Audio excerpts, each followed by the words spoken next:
Така. Миско! Ами, Миско. Не знам дали те чува между другото. Значи, Миско. Чувам, направил съм го и друг път това. Добре. Значи, Миско, имам вече клас. Нали? Щом може да говори по скайп, щом въобще живее. Смятай даже тя, аз всеки ден я карам, тя не скъса на ви. Да. Миско, ти какво правиш? Да. Какво правиш? Искаме отговор. О, спи ми се.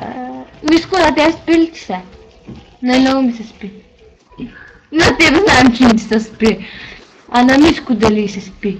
Между другото, говорим с Митко по скайп. Така ли вече имената Да, точно, дали... Аз не знам къде се намирам. Той, как се казваш, бе? Габи, как се казваш ти, бе? Добре, те как се казваше, бе? Чао, не иска, че говорим глупости. Да.